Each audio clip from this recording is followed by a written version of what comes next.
Salut la gang! Bienvenue à épisode 6 de Métallographie. Aujourd'hui au menu, Slayer!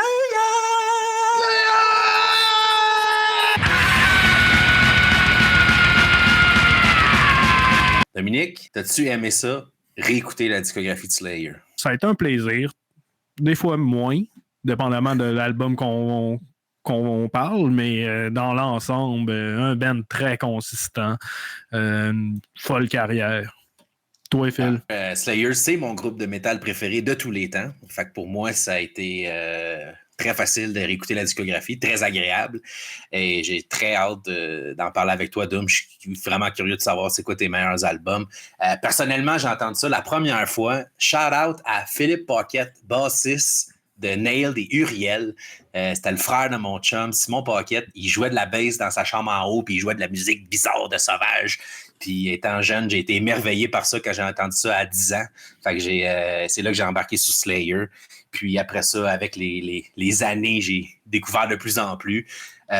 Charlotte à mon père aussi qui m'a ramené un CD Data de la Russie avec toute la discographie Slayer quand j'avais genre 12 ans. Puis tu sais, j'en avais acheté déjà une couple, là, peut-être 5-6, mais tu sais, il m'a ramené ça. Puis là-dessus, il y avait tous les EP puis les albums live. Fait que c'est là vraiment que j'ai dig à fond dans Slayer. Et puis, écouter Slayer, pour moi, c'est comme manger des chips. Puis 128 chips de suite. Pourquoi 128? Parce que c'est ça le nombre de tunes qu'on a écouté d'hommes cette semaine. 128 tunes de Slayer. Écoute, je vais te laisser commencer, Dom. Fais-moi ta petite préface. Toi, quand est-ce que tu as remarqué Slayer? Puis start-nous ça avec le premier album. Slayer, ça a commencé... j'avais volé une des cassettes à mon père, puis c'était une compilation de thrash metal avec des tunes de Slayer, Metallica, Halloween, Voivod, etc. Cette cassette-là était dans mon tape deck, puis j'étais peut-être trop jeune pour enjoyer ça, tu sais, passer de Prince, Styx et Michael Jackson à ces affaires-là, c'était comme je comprends pas, mais probablement que plus tard, je vais aimer ça. C'est pas mal ce qui est arrivé quand après ma passe punk rock californienne intense et le rock alternatif entre 13 et 14 ans, ben, après ça, je suis tombé direct. C'est vraiment Slayer plus que n'importe quel autre band de métal qui m'a vraiment bien amené vers le métal parce qu'on garde la drive, la vitesse que j'aimais du punk rock. C'était ça que je voulais. Puis au début, Slayer, pour moi, c'était juste des tunes rapides, une après l'autre. Voilà. Puis par la suite, je me suis mis à apprécier un petit peu les bouts plus moody. On va s'en parler pas mal à soir de nos tunes préférées. Je vais pas gâcher ça tout de suite. Allons-y. Fait qu'on va commencer avec le premier album de Slayer, Show No Mercy, en 1983.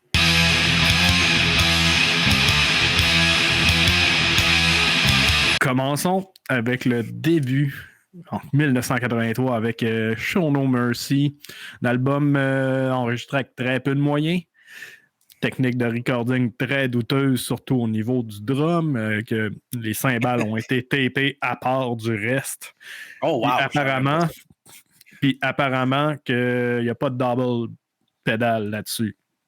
Fait tout ce temps-temps, là, les bouts qu'il y a dans le tapis là, de Final Command, c'est tout du alto. Wow. C'est comme du double bass drum faké apparemment. Puis ça, j'ai pas toujours su ça. Ce qui rend sa performance encore plus impressionnante selon moi. Mais si on parle des tunes, si on parle d'un début album de qualité, là, ça, c'est incroyable. Là. C'est légendaire. Absolument légendaire. Toutes les tunes sont fucking catchy, différentes. Un côté plus heavy metal traditionnel, naturellement, venant de Slayer, qui est très apprécié. Je connais beaucoup de gens qui n'aiment pas Slayer, mais qui aiment beaucoup cet album-là. Beaucoup plus d'influence.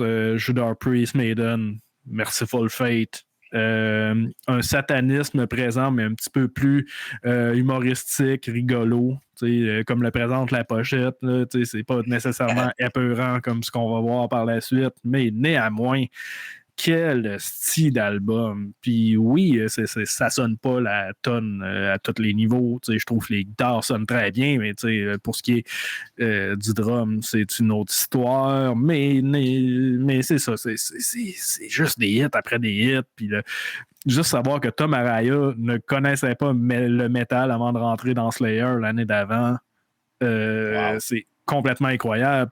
Essaye de chanter, mais d'être agressif en même temps, comme il l'a fait sur cet album-là.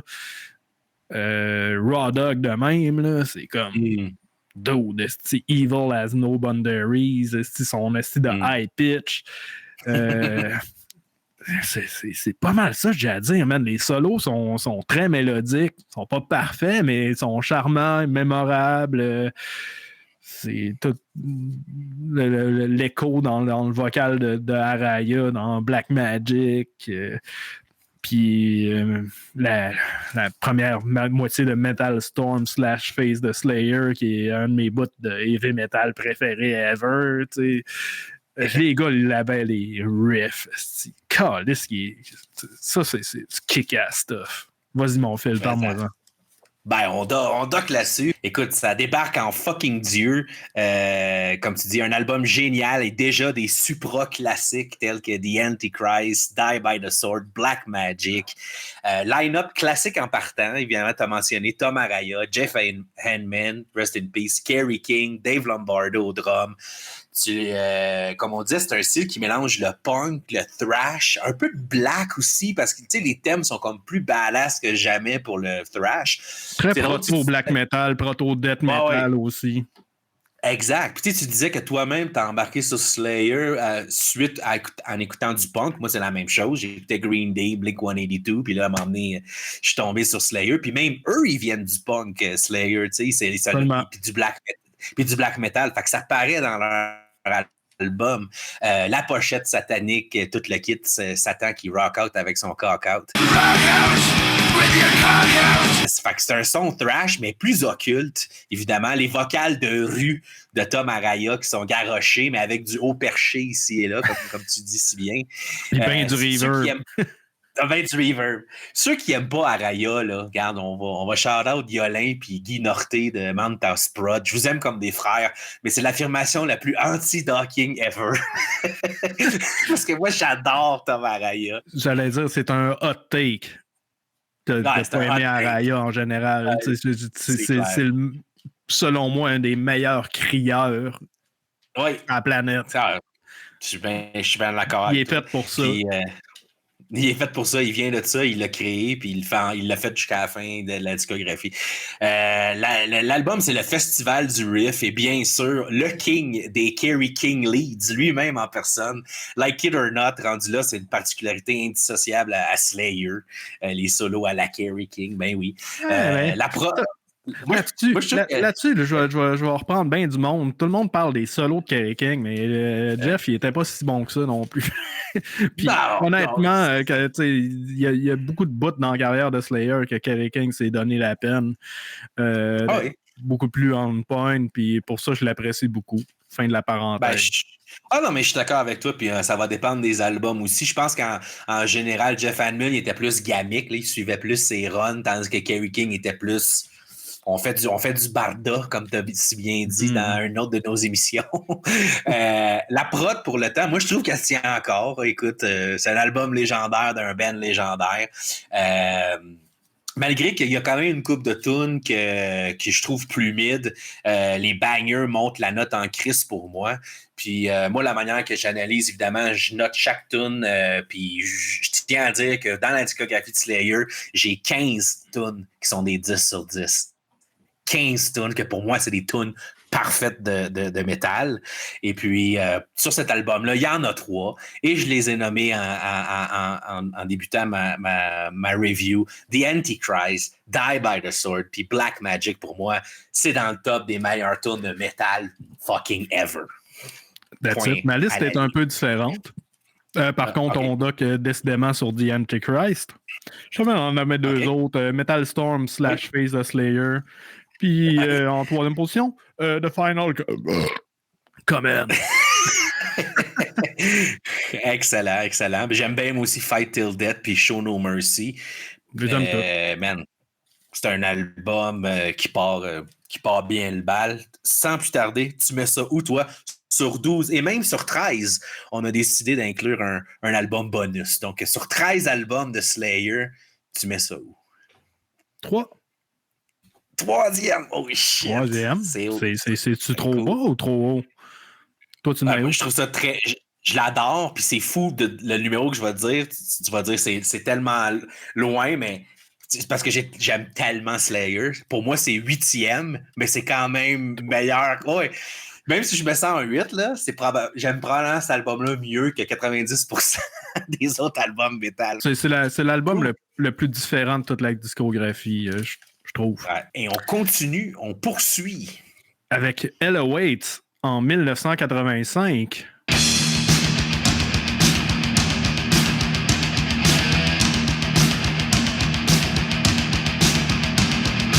Hell Awaits en 1985, album qui part avec un des plus gros bangers de l'histoire du métal, Hell Awaits.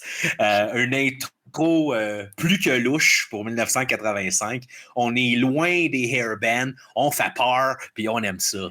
Le chorus qui est basically la voix down pitch qui dit c'est tellement iconique, tu sais, c'est tellement loin de ce qui se faisait en 85, genre.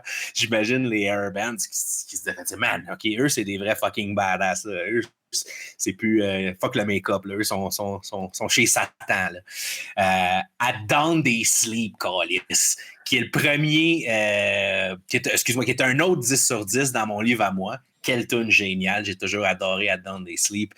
Les tunes sont plus longues, les compositions avec plus de mouvement. Là, on est des tunes plus 5-6 minutes. Donc, un runtime similaire à Show No Mercy, 37 minutes versus 35 minutes, mais en 7 tunes au lieu de 10 tunes. Fait que là, les tunes sont vraiment plus développées. On est plus dans les moods. Puis, au niveau prod, je pense que j'ai pas porté autant attention que toi. Je vais te laisser parler plus de la prod. Mais au niveau composition, au niveau songwriting, on est vraiment ailleurs. Là. Ils ont plus laissé le punk pour s'en aller plus dans leur style métal occulte qu'on connaît. Il n'y a aucun dud là-dessus. Je veux dire, il n'y a aucune tune, aucun filler pour moi là-dessus. Peut-être track 2, Killigan, que je trouve un petit peu moins bonne, mais les 6 autres, là, c'est de la petite grosse bombe. Puis pour moi, si jamais Show No Mercy, Hell Awaits, pour moi, on est encore plus dans le style Slayer que j'aime. Fuck yeah. Yep. Ben écoute, Hell Awaits, tu l'as dit, les tunes sont plus longues. C'est probablement encore plus influencé par Merciful Fate rendu là. Qui avait un petit peu ces tunes-là qui prennent beaucoup de chemin, des mouvements plus progressifs, si on veut, dans ce qui est possible à l'intérieur du son du Slayer. Tu l'as dit, Hell Awaits qui commence de manière ambiante. C'est probablement une des meilleures intros ever. Et aussi une outro incroyable. Parce que la fin de Hardening of the Arteries fait comme un bookend avec le Waits que j'ai toujours apprécié énormément. Pas de mauvaise tune. Moi, je suis d'accord. At Dawn They Sleep était 40. J'aime bien Killigan. C'est vrai que si j'avais à en dropper un de l'album, les Tom Phil au début sont tellement bons dans Killigan.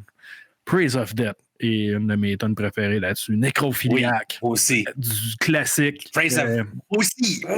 C'est ces deux-là. At Dawn They Sleep, Hell Awaits, puis si j'en ai nommé 2 autres, c'est ces deux-là, moi aussi. Praise of Death, qui est un Tupac galore. Tupac. Puis ça commence avec Pow! Tupac. En tout cas, le métalleux moté moyen va adorer ça. Mais aussi, honnêtement, pour moi, c'est vraiment l'album précurseur aux bands tels que Immolation et Incantation qui vont plus faire un death metal atmosphérique dans un sens. Puis, petite hot take de ma part, pour moi, c'est pas vraiment Death, le premier band de Death, c'est Slayer. Slayer avec Hell Awaits, c'est pas du trash. Anthrax, Metallica, à leur plus heavy, c'était pas aussi heavy que Slayer a le moins avé, si on veut. Absolument. Puis cet album-là, pour moi, c'est vraiment tout le type de riff rempli de chromatisme, puis les solos what the fuck qu'on a entendus dans Suffocation et toute la gamique de band de death metal D-Side, ça découle tout de Hell Awaits et les 2 autres albums d'après qu'on va parler, bien sûr. Bien, très bien dit. Puis, tu sais, moi, techniquement, le premier band de métal que j'ai écouté, c'est Metallica. Mais après ça, c'est Slayer. Puis, depuis Slayer, j'ai toujours, comme toi, réentendu des choses de Slayer dans d'autres bands. Puis même moi, en composition, j'ai toujours Slayer dans la tête. C'est comme une base. C'est ton nid de riz blanc sur laquelle tu construis tout ce que tu vas faire. Ta vitesse, tes breakdowns. Parce que oui, encore une fois, c'est probablement eux. Même j'avais vu un documentaire m'amener, ils demandaient à des bands de hardcore, c'est quoi vos breakdowns préférés? Puis tous les gars, il y avait Slayer dans leur top 10. C'est clair. C'est fou. Et c'est ça. Nécrophiliac, j'ai quand même une note. Moi, j'ai trouvé que Nécrophiliac, même Foreshadow, le prochain album qu'on va parler, il y a un bridge de feu là-dessus avec du flanger sur la guitare à gauche. Fait que déjà, tu vois qu'il commence à s'amuser plus avec la production. Hell Awaits, classement, je te le show direct. Moi, mon 3e, c'est Hell Awaits. Fuck yeah. On n'est pas loin, man. Moi, c'est mon 2e préféré. Ah ouais, cet album-là, pour moi, ne démode pas. Puis son ambiance, son reverb qu'on n'aura pas de temps entendu par la suite, rend un petit côté evil, infernal. Ça va calissement vite. Mais ce qu'on en retient de cet album-là, c'est à quel point c'est mean. Puis j'adore cet album-là, tout mon cœur. Pour que je le mette en 2 dans cette discographie-là, c'est qu'il faut que ça soit bon en crise. Puis c'est bien le cas. Et en parlant de meanness, on poursuit avec 1986, Rain in Blood.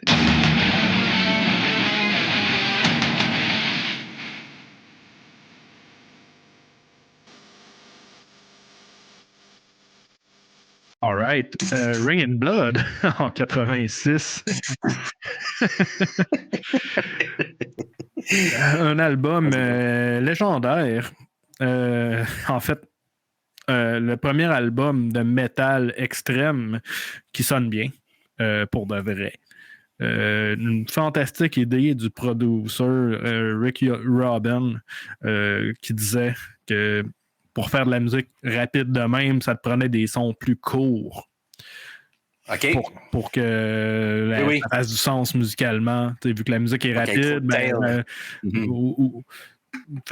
oublie le reverb. Là, genre, regarde ça au minimum puis avec un ton de guitare encore plus pointu. C'est ce qu'ils ont fait. Puis honnêtement, même pas d'un premier album de Slayer que j'ai découvert personnellement. Je suis tombé dedans relativement tard pour me rendre compte que cet album-là, c'est un fucking chef-d'œuvre. C'est un album en son genre. Je pense que la plupart des gens qui m'écoutent parler ont souvent vu ma comparaison que je fais avec les albums que les bands sortent. Est-ce que c'est un Ring and Blood ou c'est un Master of Puppet? Puis Ring and Blood, c'est vraiment le typique album qui start puis qui finit rapidement puis qui perd aucune intensité ou presque du début jusqu'à la fin, mais qui te garde intéressé en même temps. Puis c'est pour ça que c'est un chef-d'œuvre. Normalement, les bands qui font cette formule-là, après 3 tonnes, tu fais ils ont quoi d'autre à offrir? C'est ça qui est arrivé. Il y avait non seulement il y avait des bonnes tonnes, des bons riffs, une bonne prod, mais il y avait quand même une variété à l'intérieur de ce médium-là de jouer dans le tapis. Puis c'est encore plus. À quelque part, on sort de plus en plus du trash pour aller vers le death, selon moi. C'est catégorisé comme du trash, mais selon moi, ça a tout d'un band de death metal. On n'est pas si loin de Malevolent Creation. Il manque juste des blast beats et un vocal un petit peu plus grave. Mais sinon, man, Chris, y a-tu une mauvaise tune là-dessus? Pas vraiment. C'est comme comme une tonne, finalement. Exact. C'est une peinture au complet. Tu peux partir avec Angel of Death, passer par Piece by Piece, passer par Necrophobic, qui est une des tonnes avec le tempo le plus raisin que j'ai entendu de ma vie. Le cœur me pompe à chaque fois quand j'écoute ça. Voyons, ça n'a pas de bon sens. Être vorace et jeune comme ces gens-là. Epidemic, avec qui est quasiment slow comparé au reste, mais pas vraiment. Ouais. Il y a le one-two punch final de Postmortem, qui est ma tune préférée là-dessus d'ailleurs, et de Ring and Blood, qui est comme tout le monde connaît Raining Blood, même mon grand-père doit connaître Ring and Blood. C'est fucked up bon, man. Criminally Insane, l'intro, ça ride, il y a tellement de fougue puis de bonnes décisions sur cet album-là, puis les échanges de n'importe quoi à Git, qu'on aime ou qu'on n'aime pas ça, c'est Slayer, c'est le trademark, ils ont le droit. Eux autres, ils ont le droit. Pour moi, c'est immaculé. Quelle bonne idée. Quelle mauvaise idée, mais quelle bonne idée dans ce contexte-là, vu que c'est les premiers à l'assumer complètement. Et j'adore. Cet album-là, j'ai absolument rien de mal à dire. Wow. Écoute, moi, j'aurais pas l'habitude de faire ça dans le show, mais Rain and Blood, pour moi, c'est le meilleur album de l'histoire du métal. Fait que c'est tout. Bon, ben, bonne soirée. Bonne soirée, mon frère. D'ailleurs, tu le mets où? Ouais, c'est ça. C'est ça. Pour moi, j'avais même fait dans la petite chronique, là, ces albums sont des 10 sur 10, évidemment. Raining Blood était là-dedans. Que dire? Important de mentionner, premièrement, que historiquement, leur but, c'était d'enregistrer l'album le plus rapide ever. Puis je crois que factuellement, même côté Double Kick, là, au niveau des BPM, ils étaient bien fiers de promoter ça. Est-ce que c'est actually le cas? Je ne sais pas, mais j'ai souvent entendu dire que c'était ça leur but pour cet album-là. Une chose que j'aimerais spécifier par rapport à ça, c'est que ce qui est oui, la rapidité, les blast beats, là, comme on les entend, ça va vite, mais est-ce que le tempo est si rapide que ça? Plus que Necrophobic, j'ai rarement entendu de quoi qui va plus vite que ça. Là. La battue, là, c'est... Faut que je me pogne deux mains pour le faire. Là. C'est complètement innocent. Là. C'est des BPM très, très rapides. Les tunes sont donc beaucoup plus courtes. On a un runtime de 27 minutes pour 10 tunes. C'est un riff après l'autre. Un riff après l'autre, tu l'as dit, c'est la perfection. Pour moi, cet album-là, il est parfait. Puis c'est pas... Je dis pas ça figurativement. Je crois sérieusement que cet album-là est parfait. Même les deep cuts, pour moi, c'est des 9.5 sur 10. Là, ça prouve... on est juste on est tier S+. Là. Le flow de Araya est parfait, rapide, mid-tempo. Il se promène parfaitement sur l'hostie de train qui est Slayer en arrière. Tout pas. Quand je me mets cet album-là, je perds complètement la carte pour vrai. Ça m'envahit. C'est un album qui agit comme une drogue, qui modifie chimiquement mon cerveau. Quand j'ai présenté... c'est quoi j'ai fait? J'ai déjà parlé de ça. Ben c'est ça. Pour moi, si je pouvais donner une note, ça serait 11 sur 10. Je veux dire, comme tu dis, ça part avec Angel of Death, Callis. J'ai appris à galoper là-dessus à 13-14 ans. Le style bridge bandé de piste dans Angel of Death. Quelle tune parfaite.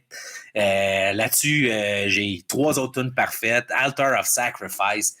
Le transition game là-dessus est légendaire. Les transitions de riffs, calisse que la tune fly, les riffs sont tasty. Puis quand ils rentrent, Enter to the realm of Satan, halftime. Oh, c'est bon. C'est tellement bon. C'est tellement groovy. Puis mes 2 autres 10 sur 10, tu les as mentionnés. Post-Mortem, Raining Blood, je veux dire, calisse. C'est du classique sur classique. Puis même toutes les autres Hounds, c'est toutes des 9.5. Piece by Piece, Jesus Saves, Reborn, Epidemic. C'est mind-blowing. C'est mind-blowing qu'un album en 86, je peux vraiment dire que c'est mon album préféré quand il y a tellement de métal qui sort. Calé, j'en écoute 150, j'en check 150 par mois. On n'arrivera jamais à ça, je pense que c'est... Puis, tu sais, c'est une coïncidence, pas une coïncidence, mais c'est circonstanciel que ce soit dans le style thrash, mais ça transcende le thrash, comme tu l'as dit. C'est occulte, c'est pesant, c'est rapide, c'est groovy. C'est parfait. Voilà. Puis aussi, c'est un album que j'ai entendu beaucoup de monde dire que c'était pas si hot que ça.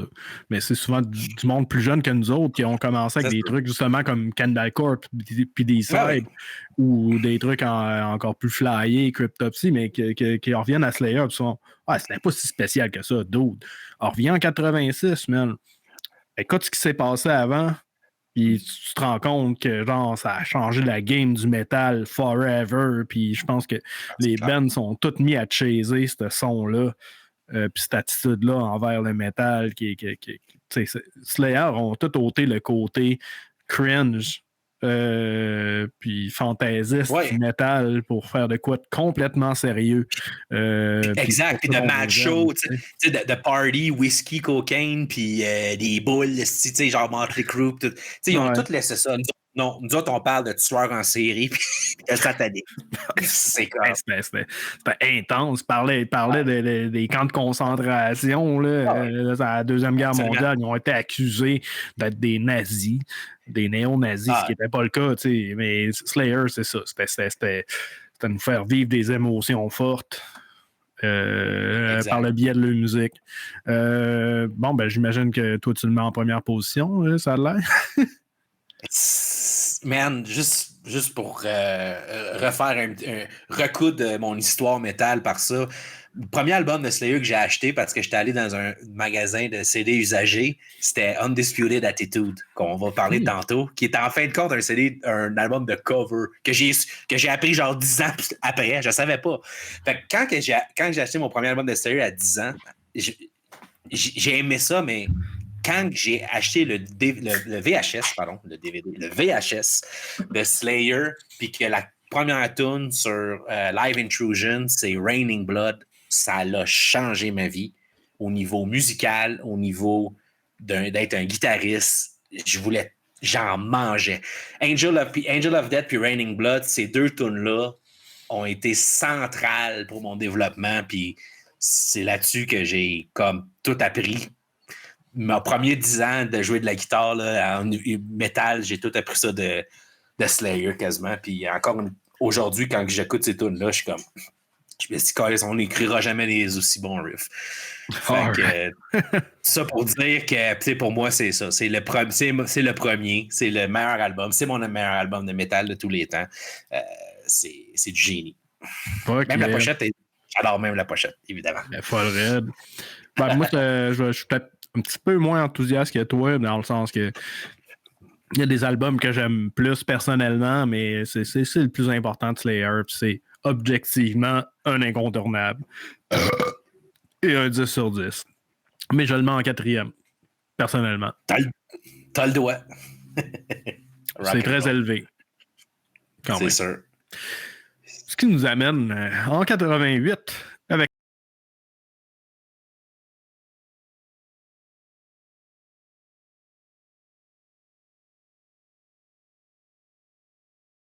1988, South of Heaven, 2 ans plus tard de Raining Blood, à leur 4e full-length. On commence avec un ralentissement. On est plus axé sur la groove. Bien sûr, je vais dire, moins mémorable que le meilleur album de métal jamais fait, selon moi, mais quand même un des meilleurs albums de thrash jamais fait. South of Heaven, c'est du solide. C'est incroyable la qualité d'album que Slayer nous livre dans ces années-là. J'en ai des frissons à chaque fois que j'écoute ces albums-là. Une couple de particularités niveau prod, les solos panés full left-right. C'est assez innovateur, je pense, au niveau métal. Je sais pas, en 88, s'il y avait bien des guitaristes qui s'échangeaient des solos de même left-right, mais quand tu l'écoutes, tu t'en rends compte assez vite. C'est vrai que quand il y a repensant, une des constatations que j'avais par rapport à cet album-là, c'est que calisse, les solos sont forts. Mais c'est ça, ils te l'isolent bien comme il faut. Mais ouais, continue. Le drumming est absolument génial là-dessus. Dave Lombardo, un des meilleurs drummers de tous les temps, surtout dans le trash. Les tones de guitare sont sexy, rouge vif, ça crie. L'équivalent d'une moto ninja rouge à lèvres. C'est vrai, ça te crie dans les oreilles. Puis tu sais, peut-être tu trouves ça trop fort. Moi, mon Slayer, je le consomme à 11, autant au niveau sonore qu'au niveau prod. Fait que c'est pas quelque chose qui me dérange du tout. J'ai 2 tunes parfaites là-dessus aussi. Je suis rendu au 4e album, je suis rendu à mon 9e 10 sur 10. La tune South of Heaven, la première tune de l'album, pour moi, c'est un 10 sur 10. Caliste, cette intro de git-là, y a-tu de quoi de plus badass que ça? Puis finalement, la track 5, Mandatory Suicide, est également une tune parfaite pour moi. Une tune que j'ai souvent jammé avec mes homies. Puis à part de ça, j'en avais droppé 3 autres. Ghost of War, le début avec le décibel plus bas, puis là, l'over, ça tremble dedans. Oh, wow. Read Between the Lines, quasi parfait. C'est des 9.5 sur 10. Et finalement, la dernière tune, Spill the Blood, l'intro morbide satanique, le lick de guide satanique dans le verse. Parfaite outro aussi d'album. Tu sais, dans le temps, ils se donnaient la peine de conter des histoires, right? L'album, il commence, il prend de la vitesse, il prend l'intensité, puis tu sais, en tout cas, je trouve que dans le temps, la genre de prod des années 80s, 90s, là, on dirait qu'on est tellement rendu loin de ça en 2024. Mais dans notre temps, on dirait que les albums, c'était plus rodé, c'était plus... Ben écoute, aujourd'hui, on est dans l'ère single, puis vidéo, puis tu sais, je peux comprendre ça, puis je sais pas que c'était meilleur dans le temps, mais c'était meilleur dans le temps. Non, t'as pas à te gêner, Phil. Je vais toujours avoir de la nostalgie pour cette époque-là, que les choses étaient faites pour de vrai.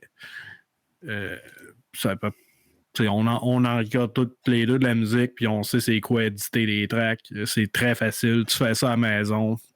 Tu peux dupliquer un riff, ça te tente pas de le retaper. Dans le temps, c'était comme fallait que tu coupes un bout.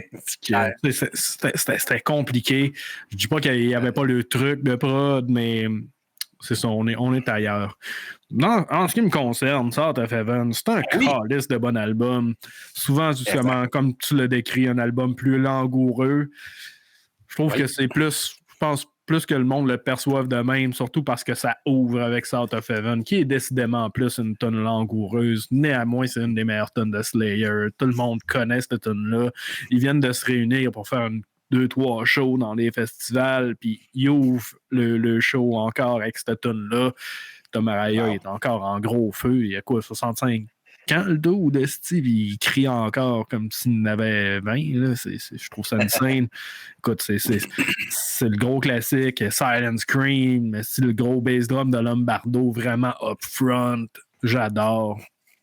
Des grosses tunes comme Behind the Crooked Cross, qui est très dur de ne pas être bagné là-dessus. Je te mets au Les punchs dans le brain de ça.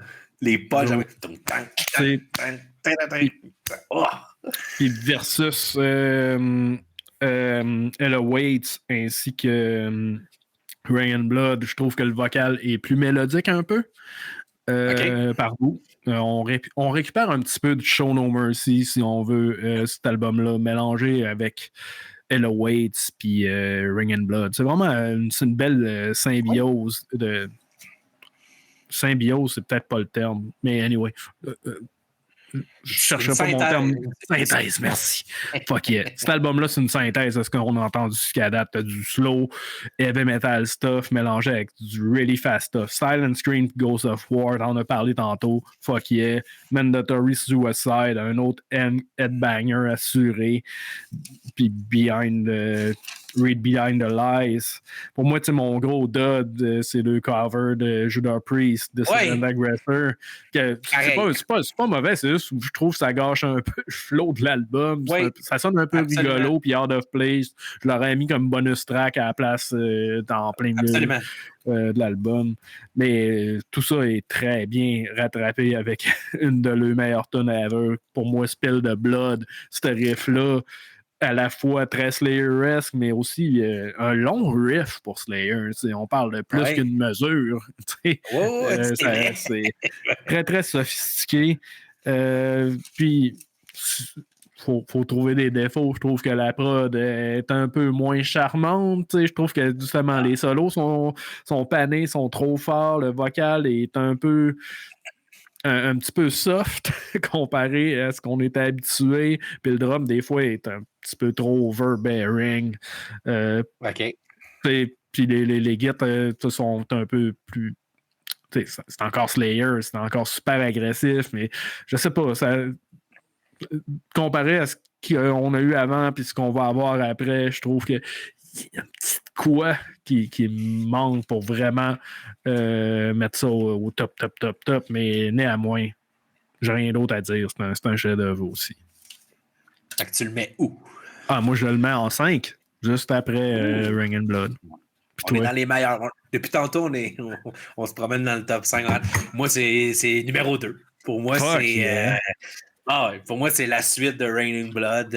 C'est comme tu dis, c'est pas Raining Blood, mais pour moi, c'est pas loin. C'est un album pour moi qui est, comme tu as dit tantôt pour Raining Blood, que c'est comme une toune. Pour moi, j'écoute ça d'une shot, 10 tracks. C'est vrai que son petit défaut, pour moi, le plus gros défaut, c'est le Dissident Aggressor, le track 9, le cover de Judas Priest. Mais en termes de dodge, je l'ai quand même mis comme un 8 sur 10. Fait que, je veux dire, j'écoute des albums. Une bonne cover. Ouais, c'est ça. Mais tu sais, quand t'as Cleanse the Soul avant puis Spill the Blood après, c'est sûr que ça stand out comme un sore thumb. Ce qui nous amène en 90 à Season in the Abyss.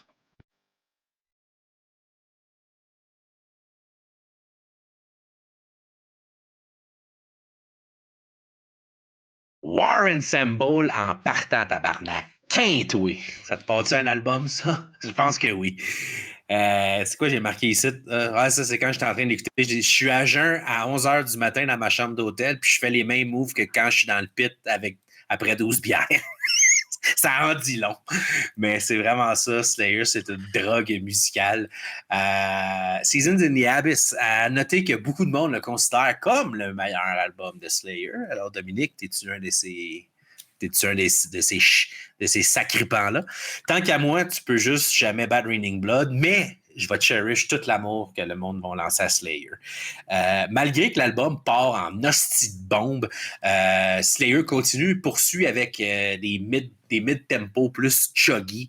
Puis je dis pas que c'est pas bon, et que c'est pas bienvenu, mais je préfère mon Slayer à 180 BPM. L'album, il est plus chill. Il est plus laid back, il est plus headbang.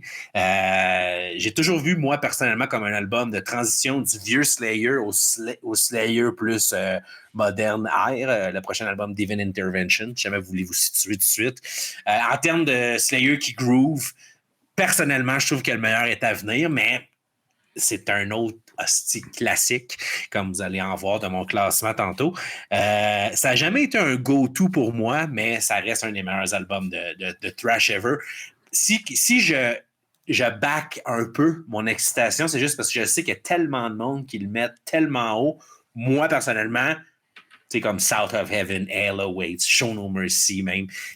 Ça a toujours été pour moi dans les tops. Quoique, en faisant mes devoirs de métallographie, j'ai redécouvert un amour pour cet album-là. Donc, le classement est quand même plus haut que je l'imaginais dans ma tête. All right. Ben, écoute, moi, premièrement, c'est le premier album de métal que je me suis procuré en CD. Ben là. Genre, j'étais allé dans la section usagée. Puis là, décidément, je connaissais bien Slayer, mais pas assez. Puis j'étais là. À ce prix-là, je vais l'essayer. Ce CD-là est resté dans mon Discman au moins 1 an. Ça fait que cet album-là, je le connais beaucoup trop. Puis c'était tellement une belle entrée en matière, tu sais, pour passer justement du punk californien à du vrai métal. Puis l'impression d'une tonne comme War Ensemble jusqu'à la fin des temps, s'il me reste de la cire d'oreille de 97, il y a encore des parcelles de ces Abyss à quelque part en moins. Puis ça, Puis la première chose que j'ai à dire cet album-là, c'est à quel point la production est parfaite. Puis le mid-range dans Git sur cet album-là est tellement bien balancé, puis rajoute tellement une belle agressivité aux guitares. Ça a toujours été mid-range, mais jamais aussi bien fait que cet album-là, avec le bon reverb de Room, aussi au niveau du drum et de la voix. Là, mais ça, c'est de quoi qui m'a suivi toute ma vie. J'ai jamais scoopé mes guides parce que je suis un fan de Slayer. Kerry King et puis Jeff Hanneman ont vraiment... Tu parlais tantôt de ton développement en tant que musicien par rapport à ça. Moi, ça m'a aidé à situer la guitare métal dans une fréquence. Tu sais. Ça m'a beaucoup aidé à avoir la guitare dans un mix, finalement. Puis, par contre, côté musique, tu sais, moi... c'est ça, au début, War Ensemble, Spirit in Black, Hollow Point, Temptation, fuck, ça varge, cette tune-là. Born of Fire, c'était mes tunes préférées parce que c'était les plus rapides, c'était les plus punk rock californien, si on veut. Mais à longue, tu sais, genre, le slow stuff ou le mid-tempo stuff comme Blood Red, Expendable Youth, Dead Skin Mask, Season in Abyss. Je pense qu'il y a peut-être une tonne que j'aime moins que les autres. C'est Skeletons of Society qui est très stomp style, qui est un autre style qui est très appréciable, mais faut le dire, pour moi, si pour toi Ring and Blood est un 11 sur 10. Pour moi, Season of the Abyss. Rien à envier au Rust and Peace puis au Master of Puppets.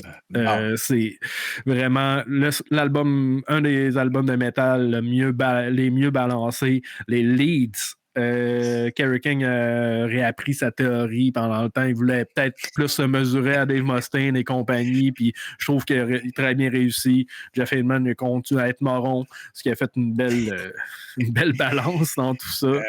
Dave Lombardo fait ses fils de drum les plus jazzy et... Ce qui est bon. C'est que cet album-là est bon, man. Puis c'est ça vieillit pas. Je l'ai abusé, puis je le réabuse de temps en temps. Puis c'est littéralement la perfection. Puis sans grande surprise, tu l'as deviné, pour moi, c'est number fucking one of all time.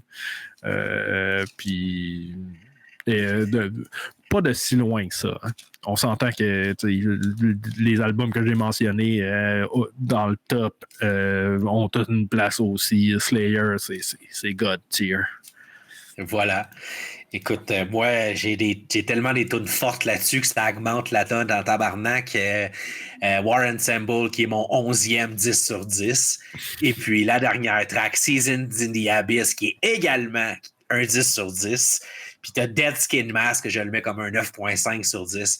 Fait que so creepy. C'est tellement bon. Écoute, si Ring and Blood était mon premier, Start of Heaven était mon deuxième, Helloween c'était mon troisième, ben Seasons in the Abyss c'est mon quatrième. Je veux dire, ces 4 albums-là, là, ça pourrait même être interchangeable, là, straight up, pour vrai. Là. Non, sauf Ring and Blood. Ring and Blood, c'est mon premier. Mais 2, 3, 4, là, pour moi, c'est comme le tier, c'est du tier S Slayer. Là. On a déjà nommé mes 4 albums préférés Slayer. Nice. Fucking Abyss. Ce qui nous amène en 94 avec Divine Intervention.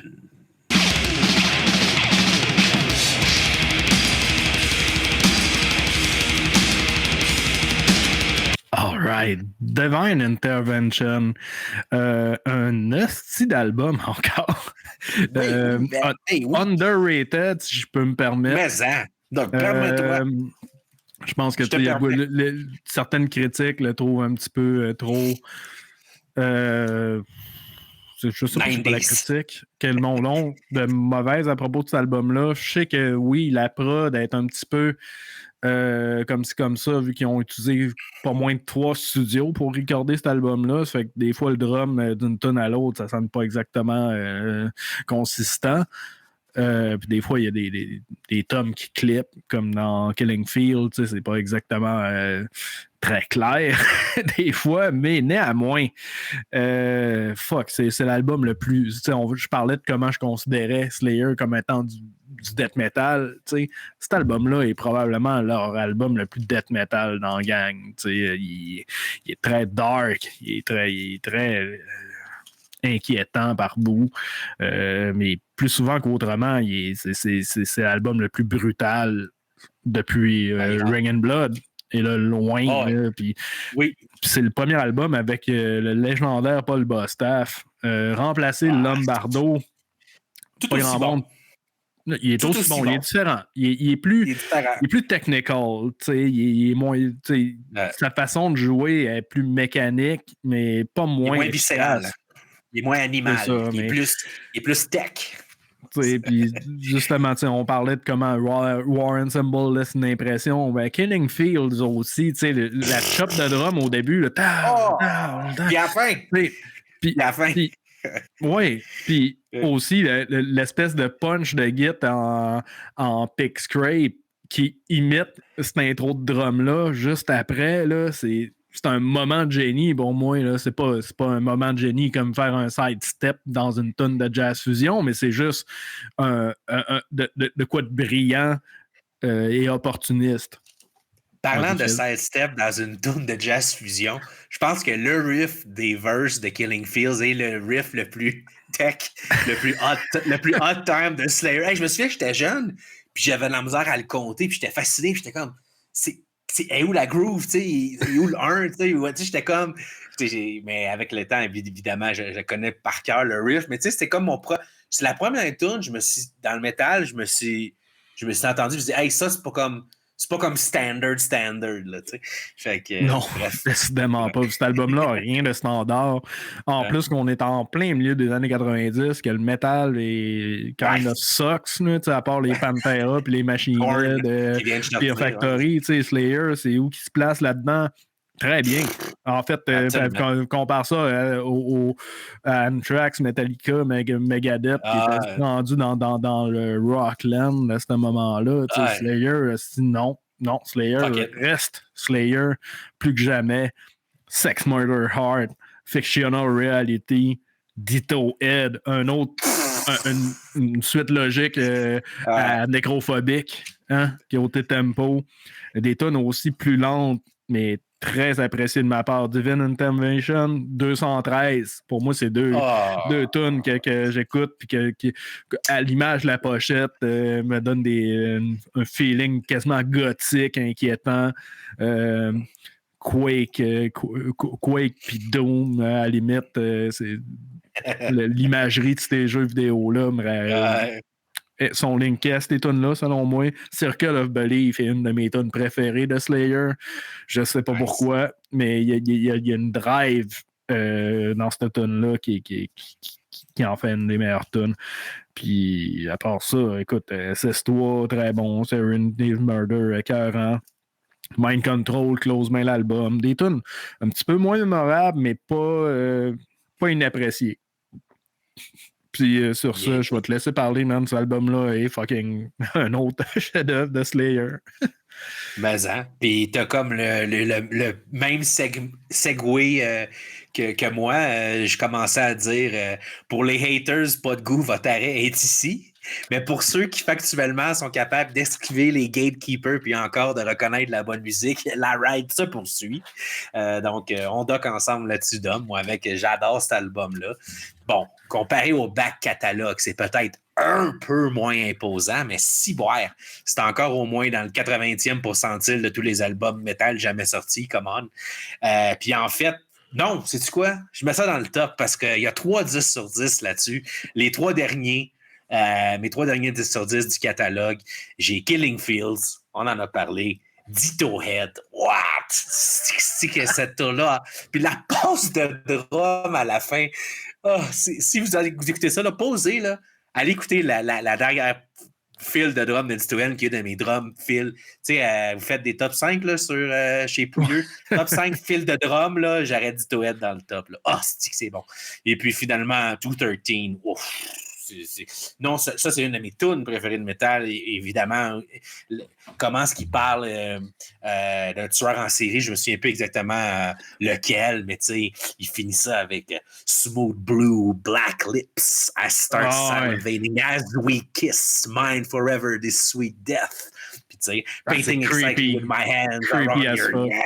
Tu sais, tu l'entends, là, puis Slayer, t'entends les paroles, puis fait que c'est encore plus creepy pour moi du Cannibal Corpse parce que vraiment, tu peux te mettre plus dans la toune vu que justement, il y a plus de... tu poursuis plus le message qui veut te passer, puis l'atmosphère est là aussi, évidemment, avec la fameuse intro. Divine Intervention, et man, on finit mon top 5. Je mets ça en 5e position. Vous avez mes 5 meilleurs. Si j'ai 5 albums de Slayer à amener avec moi à la plage sur une île déserte, c'est ces 5-là. Puis Divine Intervention fait partie des 5. Fuck yeah. Ben moi, ça me l'amenait en 6, tout bonnement. Bon. Ben écoute, Adapt, ça fait du sens. Les 6 premiers albums sont les 6 meilleurs. C'est pas mal ça. Je suis bien d'accord avec toi. Ce qui nous amène en 96 à Undisputed Attitude.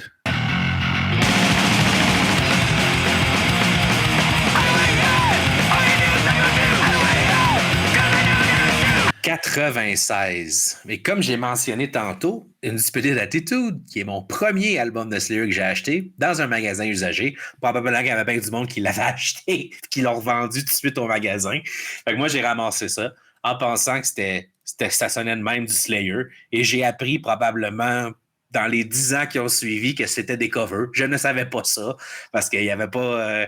l'Internet commençait, c'était pas comme un known fact, je pense que c'était des covers. Peut-être pour toi, peut-être pour d'autres personnes, mais pour moi, c'était pas connu. Un esti d'album pareil, man. Ça drive en tabarnak. C'est des covers de punk, de hardcore. On parle des covers des bands comme Verbal Abuse, Pap Smear, TSOL, Minor Threat, DI, DRI, évidemment, qui sont toutes des bands que j'ai appris à connaître par la suite. C'est vraiment bandé de pistes comme album. C'est l'album le plus bandé de pistes de Slayer, je pense. Pour moi, j'ai aucune tune parfaite là-dessus, mais quasi parfaite. J'adore la première tune, Disintegration / Free Money. Puis tu sais, il y a tellement de LOL factor sur cet album-là. Tu sais, t'as 10 ans, tu mets ça, puis là, t'entends Superficial Love, Only for a Fuck. Là, tu chantes ça dans la maison, puis là, ta mère est en tabarnak. Puis là, la prochaine tune commence, Qu'est-ce que c'est you? Puis c'est comme, Do I take a fuck? Yeah, do I take a shit? Yeah, do I... C'est comme, tu as 10 ans, puis tu cours dans la maison, puis tu cries ça. Ben oui, c'est comme ça que j'ai appris. Puis après, même la tune 6, Guilty of Being White. Évidemment que mes mononcles, je faisais juste ça à mes mononcles. Puis tu sais, les battantes s'offensaient, mais les mononcles, ils riaient. Ils trouvaient ça drôle qu'un petit gars de 10 ans écoutait ça. Tu sais. Le flow, il n'y a pas assez de conscience morale. C'est zéro.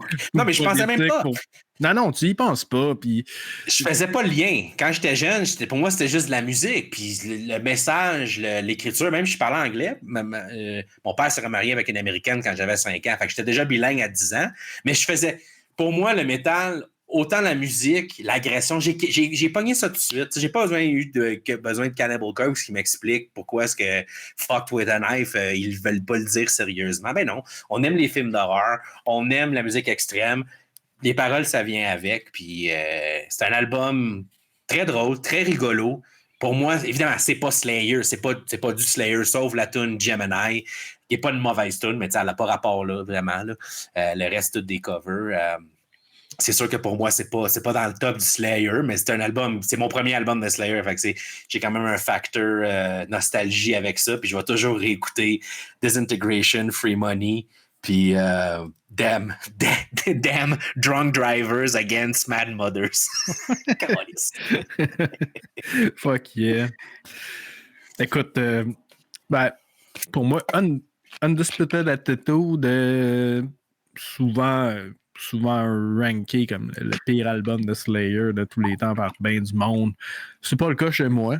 Je suis un fan de punk, puis de punk hardcore. Je trouve que Slayer qui s'adonne à l'exercice pour se faire plaisir à eux-mêmes plus que d'autres choses, on s'entend. Ah ouais. Je trouve qu'ils nail à fond.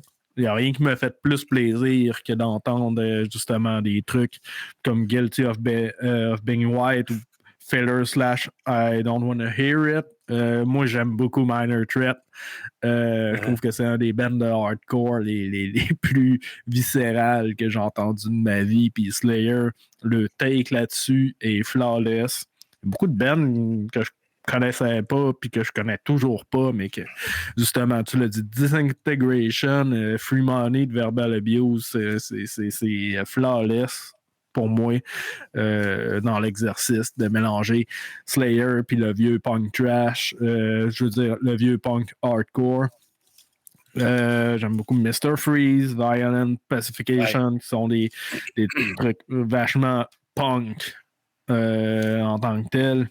Puis Gemini, pour moi, c'est pas une excellente tune de Slayer. Elle est juste là à la fin, puis je me demande vraiment ce qu'elle calisse là. Sinon, un gros fan noir, c'est produit comme du bon Slayer, mais qui fait du punk et du hardcore. Mission accomplie. Ouais, je m'en vais dire, la prod, les tones de guide sont fucking géniales. Encore une fois, fucking mean, man. Ça mord, puis c'est bien mid-rangey, ça djung, c'est super bien placé. Toi, t'as-tu pogné ça tout de suite, c'était des covers?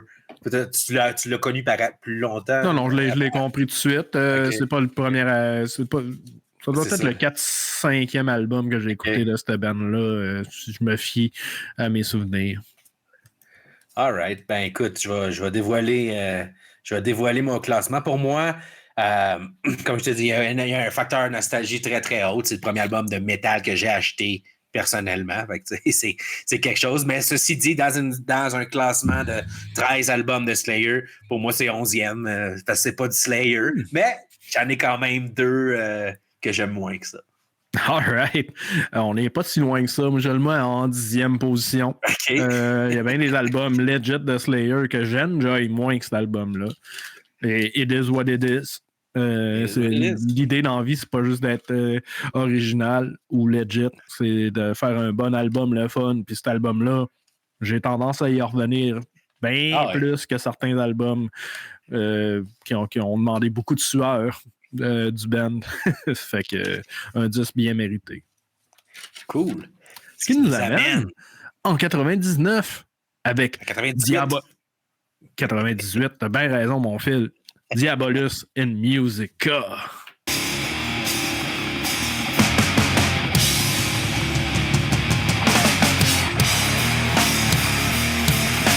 Diabolus in Musica, 2e album de Slayer que j'ai écouté de ma vie. En entier, nice. On s'entend. Grâce à Maison Columbia. Ah oui! Ouais. Parce que je me souviens que j'ai pu obtenir ce Diabolus in Musica par le biais de cette magnifique chose du passé qui était le concept du Maison Columbia. Ceux qui connaissent pas ça, c'était vraiment une belle place pour avoir des albums pour pratiquement gratuit. T'en achetais un, ils t'en donnaient 14 autres, puis tu te désabonnais. je m'en allais te demander si tu l'as payé d'ailleurs. J'étais bien content d'avoir des trucs comme les Misfits, The Clash. Red Hot Chili Peppers, Sex Blood. C'est ça, tu avais une coupe d'affaires que tu pouvais avoir, mais t'avais ça dans le top, puis j'étais bien content. Puis c'est un album vraiment pas trop apprécié. Tu disais que Undisputed Attitude était détesté des fans. Cet album-là, c'est encore pire. Je pense que un son plus moderne, des expérimentations. Cet album-là, selon moi, c'est un Garden classique. Pour moi. Je trouve que la prod est crunchy, plus froide, ouais, que n'importe quel autre album, mais très appréciable. Encore une fois, Slayer versus ses contemporains ont quand même réussi à garder une certaine authenticité. Bitter Peace. Wow. Perversion of Pain. In the Name of God, qui est une de mes tonnes préférées sur l'album. Oui, moi aussi. Scrum, puis Screaming for the Sky aussi, je l'adore. Puis termine avec Point, un autre closer ultra brutal. Puis ce qu'il y a entre, c'est un mix bag. Oui. J'aime beaucoup Dead Set, puis State of Mind, qui sont des groovier, peut-être new metal-ish version de Slayer, mais c'est des vrais bangers. Overt and Me, c'est hard, mais c'est moins intéressant. Love to Hate, c'est vraiment Slayer / Rob Zombie, mais solid chorus. Ces Slayer sont plus expérimentales, mais Desire, c'est mid-tempo, c'est assez skippable, mais tout le reste, c'est du gold shit. Puis, un petit peu de distorsion dans la voix, puis Tom Araya qui se prend pour Marilyn Manson. Oui, j'allais! J'ai marqué pour Desire, j'ai marqué voix de Marilyn Manson. Pas sûr, mais pas un deal breaker non plus. Non, c'est correct pour un band comme Slayer d'essayer de se moderniser et d'essayer d'autres choses. Honnêtement, ce qui me déplaît pour la suite de ce qu'on va parler, c'est justement, on dirait, puis ça arrive à bien des bands, Cryptopsy y compris, ils se font dire à un moment donné, non, vous n'avez pas le droit de faire ça, là. Ah, OK, on n'a plus le droit d'expérimenter, ça fait que là, on se fie à ce que les fans veulent jusqu'à la fin, puis ça peut devenir plate. Tu peux pas répéter des Ring and Blood puis des Season of the Abyss à l'infini. À un moment donné, tu vas te planter. Puis c'est pour ça que je l'aime Diabolus. C'est que même si, oui, il est moins bon que les albums qu'on a mentionnés avant, je le trouve largement meilleur que tout ce qu'ils ont fait après. Là-dessus, j'ai pas mal dit mes grosses tonnes. Fait que vas-y, mon cher, explique-moi ce que tu as ressenti par rapport à cet album. Ben, on est pas mal dans la même voie. Moi, je commençais en disant Trigger Alert! Évidemment, Diabolus et Musica est un des meilleurs albums de groove new metal jamais fait. C'est-tu un hot take? Ben là, tu l'as mentionné toi aussi. Ben oui, c'est très groovy, new metal-y, des down-tuning, saveur majoritairement groove chuggy. Définitivement le mouton noir de la discographie. Personnellement, je suis un gars dynamique. J'adore les variations de groove et de thrash dedans. Puis direct en partant avec Bitter Peace, un des meilleurs débuts de tune ever. Ouais. Top 5 débuts de tune. Tous les albums ont des bons débuts de tune, par exemple. Tous les albums commencent en feu là, jusqu'à date. Là. On s'entend que je pense que la moins bonne, c'est un des classiques. Pour moi, c'est Sort of Heaven qui est le moins intimidant. Mais come on, man. Jusqu'à date, là, quand je pense à Bitter Peace, je pense à la première, c'est du Divine. C'est quoi la première sur Divine? C'est Killing Fields. War Ensemble, Evil Has No Boundaries, Ella Waits, fucking Angel of Death. Est-ce qu'ils l'ont-tu pour ouvrir des albums, eux autres? Puis oui, Sort of Heaven aussi, tu sais, c'est comme fuck, man, qu'est-ce qui se passe? Puis ça change pas, là. Je peux pas croire que le monde a pesé sur le play puis ils ont trouvé le moyen de caler ça à donc. Ben, Bitter Peace, comme je te dis, pour moi, c'est une des meilleures intros de tune ever, même dans la disco de Slayer, parce que ça commence plus de chuggy. Puis là, tu sais, à un moment donné, ça commence des punches. Là, ça part en estime malade. C'est comme juste ce minute et demie-là de tune, pour moi, c'est du génie. C'est du génie. J'adore ce. Genre, quand j'écoute de quoi, je dis ça des fois, puis je suis jaloux, mettons, de ne pas l'avoir écrit. Tu sais, mettons que si je pouvais choisir quelques motifs de musique qui me représenteraient, ben, cette minute et demie-là, je trouve ça fucking génial. Pour moi, cette tune-là, c'est un 9.5 sur 10. Je le mets à 9.5.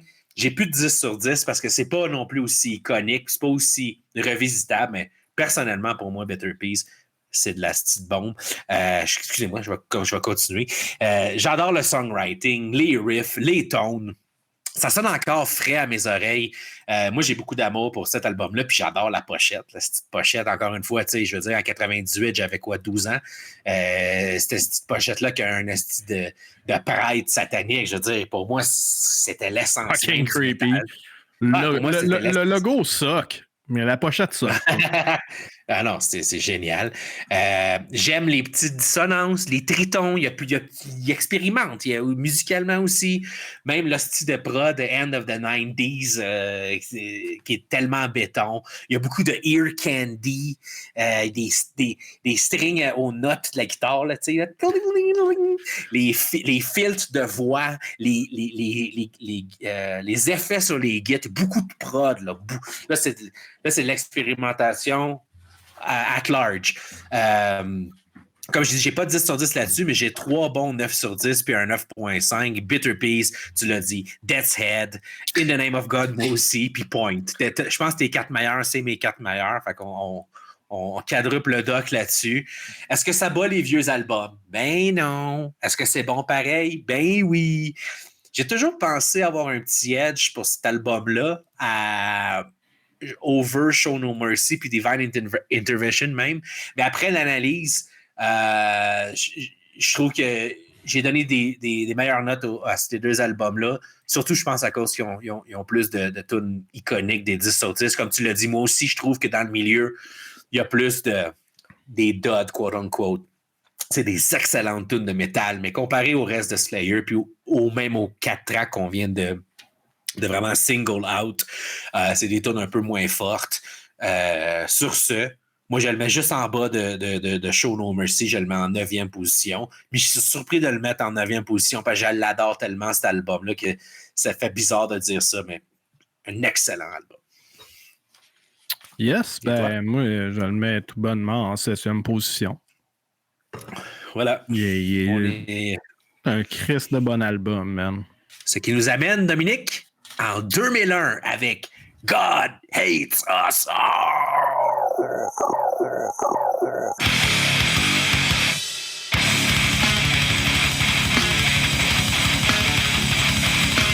God Hates Us All en 2001. Cet album reprend où le précédent a laissé, dans le fond. Si Diabolus est le premier de leur album à avoir sorti depuis que je les connais techniquement dans les années, celui-là est le premier que j'attendais. En voulant dire, c'est la première sortie que je me souviens, que l'album est sorti, puis je suis allé me l'acheter comme un fou. Là. C'est aussi dans ces années-là que, comme j'ai mentionné tantôt, que j'ai vu Slayer 2 fois. Une fois avec Paul Bostaph, puis une fois avec Dave Lombardo dans l'espace de comme 3 mois. J'étais allé le voir avec mon père, puis des amis, puis il revenait genre 2 mois après, puis mon père, il dit, je dis ça à mon père tout bonnement, il dit, hey, ça avait du Slayer, il revenait, je n'avais pas l'intention d'y retourner. Dans ma tête, tu n'allais pas voir un band plus qu'une fois au pire. Puis mon père, il dit, ben oui, tabarnak, on manquera pas ça. Fait qu'on est allé direct voir Slayer pour la 2e fois, puis c'était magique. Ça a été magique des 2 fois au Metropolis, évidemment, qui est rendu comment ça s'appelle aujourd'hui, ce Metropolis? Metropolis, c'est quoi déjà à cette heure? Je sais plus. Qu'est-ce que c'est, Sainte-Cat, là? Ouais, mais je sais plus comment ça s'appelle à cette heure. Peu importe. C'est dans les meilleurs shows que j'ai vus de ma vie. Ça sonnait. T'es en train de me dire que t'étais au Metropolis pour la tournée God Hates Us All? Ben oui. J'étais là aussi. Ben oui, c'est cool. C'était avec Paul Bostaph. Il y avait 2 fois. Une fois avant Noël, je pense, puis une fois après Noël. Une affaire de même, en dedans de 2-3 mois. Donc, t'as vu Lombardo la 2e fois, puis la première fois, c'était Paul Bostaph. Exact. Donc, moi j'étais là quand c'était Paul Bostaph, en 2001. Nice. Yep. C'était génial. La grosse magie. Encore une fois, le mix de groove puis de thrash avec un petit peu de dissonance, la production encore béton, beaucoup de panning, beaucoup d'effets de guitare, encore des voix, encore des filtres. C'est du refined shit. Peut-être que c'est là aussi qu'il y a bien des fans qui ont débarqué en voulant dire c'est plus du thrash, jeans serrés, la batte 50. Là on est plus... un Slayer beaucoup plus établi puis beaucoup plus expérimenteux. Moi, je trouve que c'est, pour vrai, le Dom, là, je sais pas pour toi, t'es plus, je pense que t'as une oreille production plus développée que moi, là. Moi, je trouve que c'est un des albums de métal qui sonne le mieux.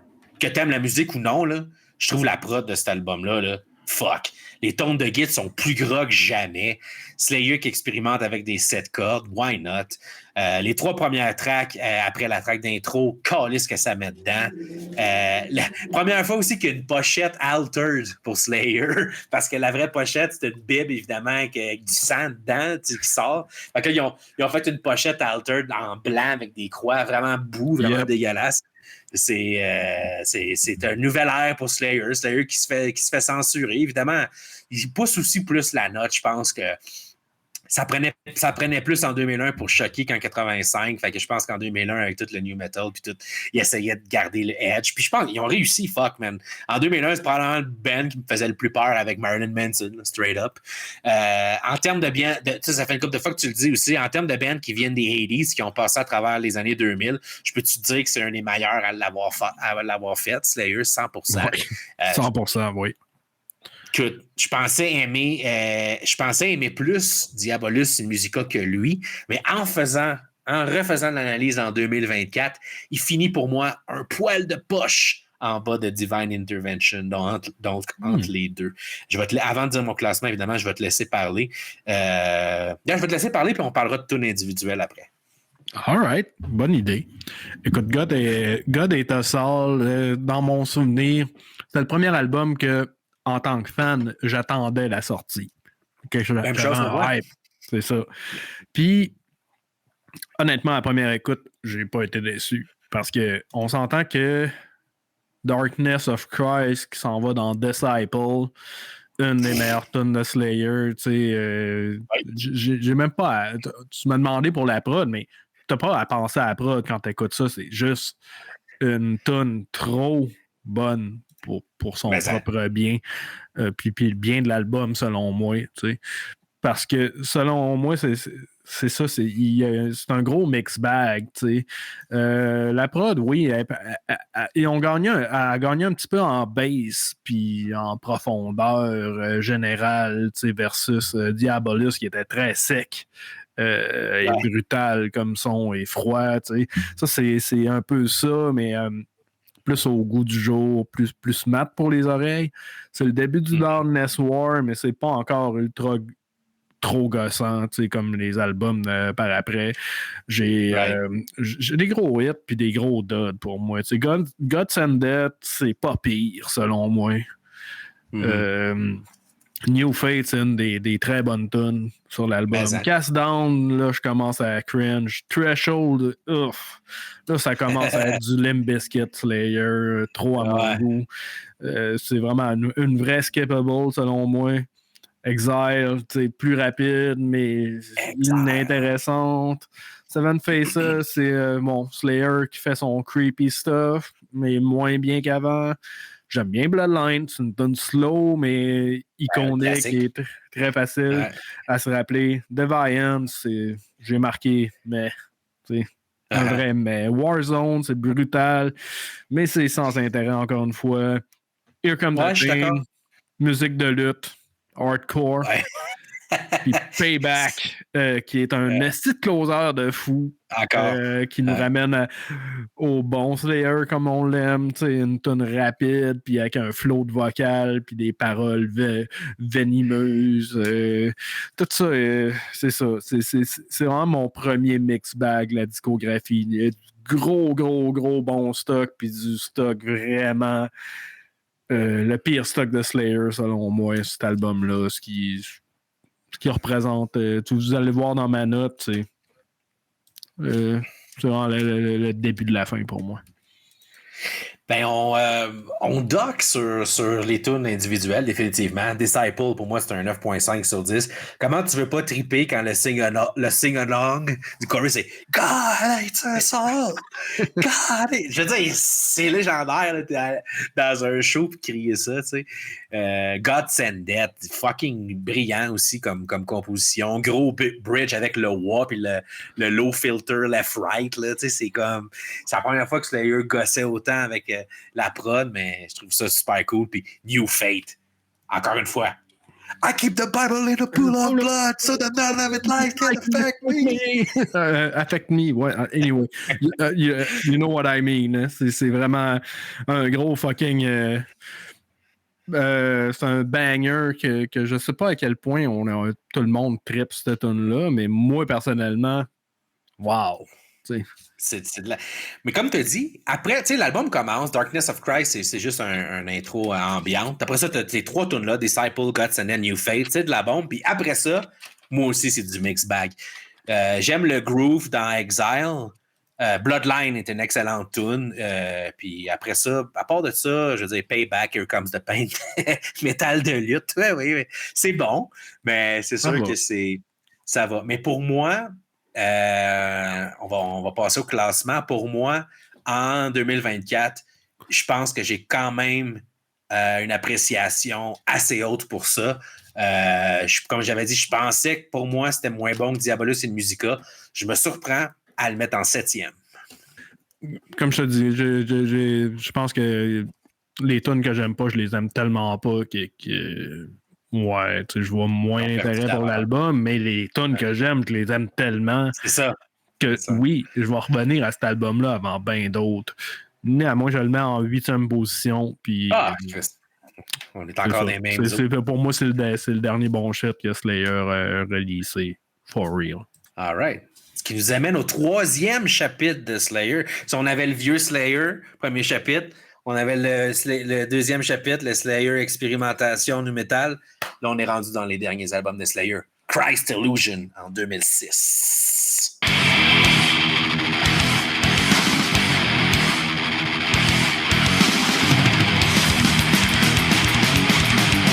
Christ Illusion en 2006, un autre album que j'attendais de pied ferme parce que ça faisait pas juste 4 ans qu'on attendait du nouveau Slayer. 4-5 ans même. 5 ans, ouais. Mais aussi, on attendait le Lombardo avec Slayer, qui était quand même responsable de la grosse magie dans les 5 premiers albums de Slayer. Puis je m'attendais justement peut-être un petit retour musical dans ces contrées-là. Puis à quelque part, oui. Oui, vraiment. Je pense que tu sais, une tune comme Flesh Storm te décolle quand même relativement bien l'album. Puis Supremacist qui close l'album avec un blast beat. C'est très, très, très hot d'amener ça dans Slayer. Puis très apprécié, oui. Sauf que c'est ça, le reste de l'album... Il y a Cold peut-être qui était comme l'advance single qui m'avait hype un peu. Ouais, c'est bon Chris. C'est ça, c'est une bonne tune. Sauf que il y a un petit côté de moi qui s'est dit sur le moment. Ouais, je pense on a tendance des fois à se mentir étant fan. Quand t'aimes un band, tu veux pas les voir failer ou juste te rendre compte que la magie est plus là. Puis cet album-là, c'est ça pour moi. C'est Slayer by numbers.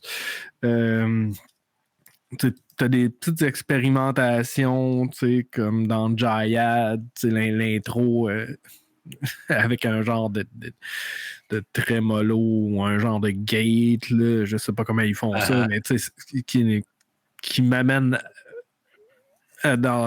ailleurs que dans Slayer, je sais pas comment dire. Puis tout le reste, c'est du Tupac, des tonnes slow, Black Sinner, Renee. J'ai jamais entendu qui que ce soit me dire que cette tune-là était hot. C'est ça. Moi, je vais te le dire. OK, non, ben, tu sais, moi, je te donne mon pur avis, puis j'ai vraiment essayé de l'aimer, puis au-delà de tout ça, c'est vraiment le Loudness War, la prod qui est ultra agressive, mais à un point que genre, je comprends même pas comment quelqu'un peut écouter cet album-là du début jusqu'à la fin sans saigner. C'est ça. J'ai essayé, je l'avais mis de côté très longtemps, puis j'ai réessayé de l'aimer. Il y a beaucoup trop de mid-range. Tu sais, à quel point genre, ça t'en prend, mais qu'à un moment donné, c'est comme... trop, c'est comme pas assez. Là. Ça m'aurait pris un petit peu plus de room comme sur Season of the Abyss pour rendre ça plus le fun. Puis cet album-là, pour moi, l'est pas énormément, malheureusement. Je te laisse en parler, mon Phil. All right. Ben, c'est notre première divergence. Écoute, à un moment donné, il faut bien qu'on se lâche la main, sinon le monde, ils vont penser que c'est arrangé avec le gars des vues. Non, moi, j'aime beaucoup cet album-là. C'est un retour aux sources pour Slayer, disons au son de 94 et earlier en majorité. L'album part comme une bombe. Fleshstorm et Catalyst que tu as mentionné, c'est des crises de tunes. Ces deux-là, en particulièrement, je les adore. Je trouve, moi, il y a des earworms de riffs qui sont entrés dans mes oreilles en 2006, je pense, qui sont jamais sortis. Parce que c'est pas un album non plus. Comment je peux dire? Il faut se situer aussi en 2006 ce qu'on était. Tu sais, je commençais à écouter d'autres choses que du Slayer, là, quand même. Tu sais, ça faisait 10 ans que j'écoutais Slayer. Tu sais, j'étais en pleine progression musicale. 2006, je tripais pas mal plus sur des affaires plus proggy, jazzy, probablement comme toi. Puis, mais avec du recul, j'aime beaucoup plus cet album-là que je pensais. Comment je dis ça? J'ai toujours aimé cet album-là, mais je me suis surpris de comment je l'apprécie encore plus. On dirait qu'en le revisitant en totalité, chose que ça fait longtemps que j'avais fait, j'ai catché de quoi. Surtout, je pense que c'est la consistance de l'album que je trouve qui est crissement dans le patch. Il n'y a pas vraiment de dot pour moi là-dessus. Comparé aux deux derniers qui avaient des tunes fortes puis d'autres moins bonnes, je trouve que celui-là, il est plus constant au niveau qualité de riff. Moi, moi, ce qui me met le plus de poids dans mon appréciation musicale, c'est les riffs. Je suis un gars de riffs, plus que bien d'autres choses, même que j'apprécie autre chose. Puis j'adore les riffs sur cet album-là. T'sais, comme je disais tantôt, on est peut-être un peu gazé de Slayer en 2006, mais je réécoute en 2024. Puis si c'était sorti cette année, ça serait quand même dans mes top trash de l'année, en voulant dire. En 2024, je trouve pas qu'il y a des gens qui font des albums de trash tant si hot que ça, à part ceux qui te garagent du tech debt puis du fucking prog. OK, mais là, on est ailleurs. Là. Si tu restes dans trash de lutte, là, c'est encore un bon album de trash de lutte. Mentionnons encore une fois la petite pochette altered, crissement lame vs la réelle. La réelle, c'est Jésus avec des membres coupés dans une flaque de sang, genre, puis je sais pas c'est quoi l'altered, mais c'est de la style merde. Ça, c'est ma grosse surprise du classement d'homme. Je t'aurais juré que j'aimais moins cet album-là que les deux précédents, mais je le mets juste un peu en bas de Divine. Fait que officiellement, je l'ai en 6e position. Pour moi, c'est au niveau riff, là, seulement au niveau riff, puis songwriting, je trouve que ils ont vraiment livré tout ce qui leur restait. Ce qu'on va voir avec les deux derniers albums de Slayer officiels. J'ai été très surpris d'aimer ça beaucoup plus que je pensais. Puis je pense que justement, c'est parce moi, je pense que c'est le contraire de toi. Je pense qu'en 2006, je l'ai écouté, je l'ai aimé. Je l'ai jamais vraiment mis de côté parce que je retournais tout le temps à Fleshstorm puis une couple de tunes de même. Puis là, quand je l'ai réécouté au complet cette année, j'ai fait tabarnak, c'est donc bien bon ça. Fait que ça a peut-être donné un effet de choc qui m'a plu. J'étais comme Chris, finalement, c'est meilleur que je pensais cet album-là parce que j'étais peut-être gazé en 2006. Mais bref, en 6e, toi, ça va être toi, tu le mets où? Fois 2. 12. deux fois meilleur. 2 fois pire. Ben, ce que j'ai dit, c'est vrai. Oui, s'il n'existait pas un autre album de Slayer, ça serait très bon, mais même les bonnes tunes comme Fleshstorm et Supremacist, je pourrais toutes les remplacer par des tunes qu'on a déjà entendues avant. C'est un album qui apporte absolument rien pour moi dans le discographie. C'est juste plus de Slayer. Il nous en reste peu, mon ami. Il nous en reste 2 et peut-être 3. Alors, on poursuit en 2009 avec World Painted Blood. C'est quoi, parents?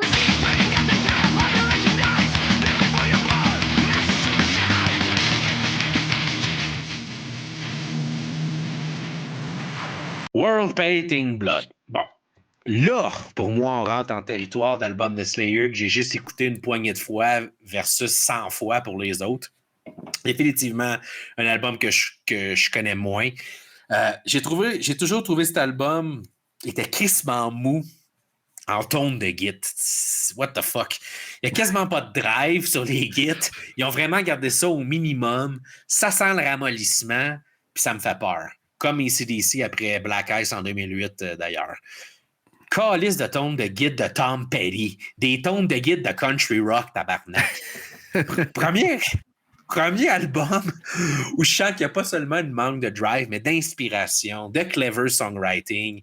Slayer nous ont tellement gâtés avec les 10 albums précédents que cet album-là est le premier que je trouve, moi, personnellement, sur le pilote automatique. Parce que rappelons-nous que certains albums, on peut aimer ou pas, mais Slayer a toujours évolué et ou gardé un peu la même drive. Christ Illusion, tu sais, toi, tu le disais, toi, c'est que la drive, elle te choque trop, comme moi, peut-être Death Magnetic de Metallica, que compositionnellement, c'est peut-être bon, mais je suis tellement pas capable d'apprendre que je veux rien savoir. Mais là, ici, c'est pas le cas. Tout est mou, tout est... C'est un mauvais album? Non, c'est pas mauvais, mais c'est-tu oubliable, crissement, dans la discographie de Slayer, come on. La pochette, la plus lame du monde. Puis non, cette fois-ci, c'est même pas un remplacement d'une pochette de Débilo qui est trop débile. Ils ont juste choisi de mettre un petit background plat. Genre, c'est comme, il reste plus de Slayer là-dedans. Là. C'est vraiment le premier album de Slayer pour moi qui, rendu à la fin, je suis tanné. Je suis comme, calisse que c'est dole. Et man, j'ai juste finir là-dessus. À part World Painted Blood, la première tune qui a une esti de bridge groovy du calice, le reste, là, c'est pénible. Hey, track 4, Beauty Through Order. Quoi? Il est où Satan, tabarnak? Hate Worldwide, le riffing d'intro. Stop! Ah non, ça, c'est ce que j'aime. Hate Worldwide. Stop! Ça fait un riff d'intro, puis là, ça fait stop! I stab you right between the eyes. Bon, merci. Ça, c'est le meilleur bout de l'album. À part de ça, dans Psychopathy Red, OK, il y a du riffing de débile en revenant du bridge. Mais ils sont trop far in between. Je viens de te nommer, genre, les 3 bouts que j'aime. Genre, 1, 2, 3. Puis c'est comme, ça représente littéralement, genre, 1 minute de musique. Le reste, c'est complètement dompable pour moi dans la discographie de Slayer. Voilà. Fuck, ouais. Écoute, ben, ça représente relativement bien ce que je pense. Ce que j'ai dit à propos de Christ Illusion est pire, ça, cet album-là, selon moi. Le son de l'album est désagréable. Tu t'en as parlé du son de la guitare. Pour moi, c'est pas mou. C'est trop dur, man. Là, le mid-range est dans le tapis, mais non seulement ça, mais ça clip, là. C'est genre, le mastering est tout dans le tapis, comme sur Saint-Anger puis Death Magnetic. C'est complètement, genre, inaudible. Si je sais pas comment quelqu'un peut tolérer ça dans des écouteurs. En tout cas, moi, je l'ai fait plus d'une fois en prévision de ce worst to best là, puis 5 ans que c'était désagréable. Par contre, pour ce qui est des tunes, bon, World Painted Blood, c'est pas la meilleure tune, mais c'est pas la pire non plus. Unit 731, ouais, c'est un pas pire banger sur cet album-là, on s'entend. Et Worldwide aussi, je l'ai mis. Une autre moins pire. Beauty Through Order, c'est un vrai mets, par exemple. Snuff aussi. Gros barda muddy et agressant. Human Strain, j'ai laissé une note. What the fuck, c'est quoi qui se passe vers le milieu de la toune? C'est du U2 Slayer, tu sais? Il y a comme un effet dans la guitare qui fait du delay. C'est comme, qu'est-ce qu'ils ont essayé de faire avec ça? Je sais pas. Américain, oui, parce que c'est con. C'est quoi un beat de clown dans Slayer? T'as 2 vitesses dans Slayer. 3 vitesses. Mid-tempo, slow, puis dans fucking prel. Pas de beat de clown. Ça marche pas. Puis je pense que c'est dans cette tune-là qu'ils disent ça. It's all about the motherfucking oil. C'est comme, non, t'es Slayer, tu dis pas motherfucking quelque chose. Non, tu ne dis pas ça. Puis tu parles pas de politique, de oil. Non. C'est quoi, t'es rendu Dave Mustaine en 92? Non, c'est fini, là. Restez dans vos tueurs en série. Excuse. Pas de problème. Il y a Playing with Dolls que j'ai juste marqué un gros arc. C'est juste l'idée de jouer avec des poupées. Je m'en fous que ça représente ce qu'un tueur en série fait. Je m'en calisse. Genre, non, ça marche pas. Esthétiquement, le titre de la tune m'amène vraiment pas à la bonne place. Ceci étant dit, tu l'as dit, Psycho Pretty Red, c'est du classic Slayer. Mm-hmm. Kind of. Ça, c'est rehash de riff. Là, moi, quand même. Le riff principal, pour moi, c'est comme c'est Kerry King, Bing, un estime moron. Ouais, ça c'est moté en crise. C'est être chromatique pour être chromatique sur un estime. Mais c'est bon riff. C'est correct. C'est correct, ça va. C'est pas le pire crème sur l'album. Not of This God. C'est une kind of cool tune aussi. Puis je pense que cet album-là, c'est ça. C'est une occasion manquée. Puis je trouve ça triste que c'est le dernier album qui feature Jeff Hanneman. Mais c'est ça qui est ça. Pour moi, ça a été très facile de le mettre en 13 dans notre top. C'est le bottom du barrel.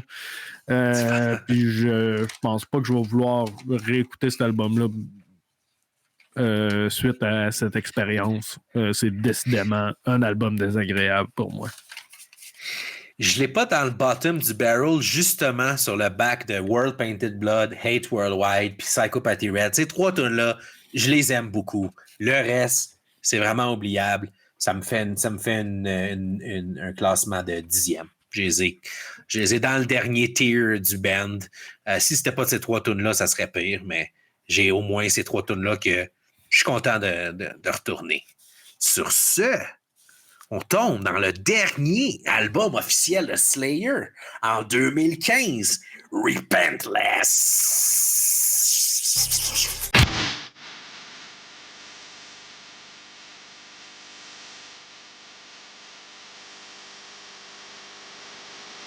Repentless en 2015. Écoute, on a un retour de Paul Bostaph, un gars qu'on aime bien, qui est décidément en feu, cet album-là. Une autre affaire, la prod est beaucoup meilleure que sur World Painted Blood. Ça, c'est définitif. Puis, on a un nouveau, Gary Holt. Puis, sincèrement, je vais le dire tout de suite, ce qui amène cet album-là ailleurs que les 2 derniers, pour moi, c'est le lead guitar work de Gary Holt me donne une certaine valeur à l'album, une certaine fraîcheur inattendue. Je pense qu'il y a beaucoup de monde qui se calisse des solos, naturellement, mais pas moi, t'sais. Si je veux, j'ai le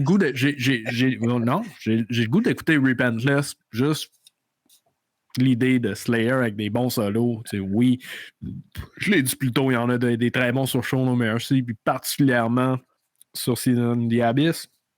Mais sur Repentless, ça me fait vraiment plaisir d'entendre le doute de Exodus, Shreddis du Slayer. Par contre, côté tune, Repentless, c'est une bonne tune.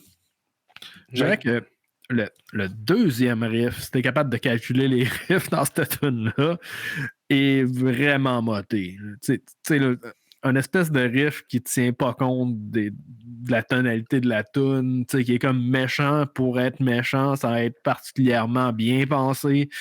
C'est une des premières affaires que j'ai entendu cet album-là, puis j'étais là, tabarnak, comme dans Psychopathy Red, là, à quel point genre c'est Slayer, mais tu sais, un Slayer forcé dans le grinder, mais c'est ça, ça laisse un mauvais goût. Là. Une fois que tu as entendu un band à son pire, là, c'est vraiment dur de récupérer de l'intérêt.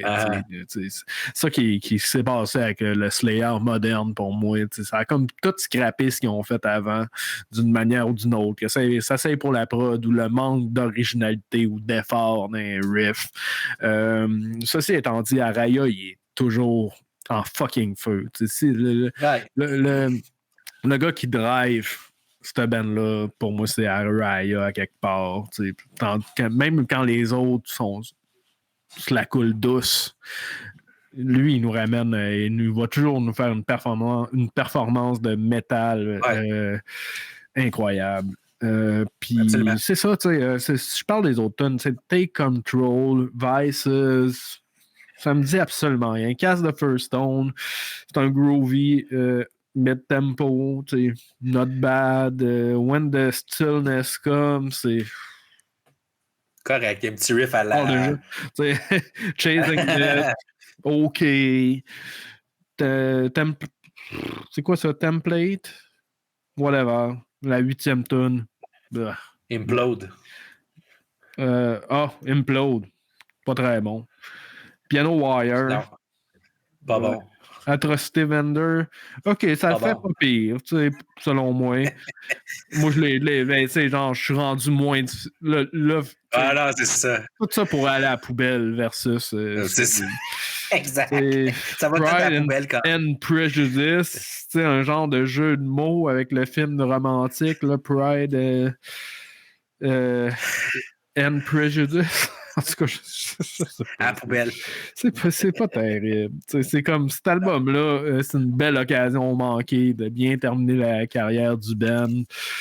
Mais pour ce que j'ai déjà mentionné au tout début, la prod, les solos, puis Bostaff qu'on aime bien au drum. C'est tout ce que j'ai à dire. All right. Ben, man, je trouve que ça part en couille avec Repentless sur le bon côté de la chose. Repentless, je trouve que c'est une crise de tune, mais c'est all downhill from there après ça.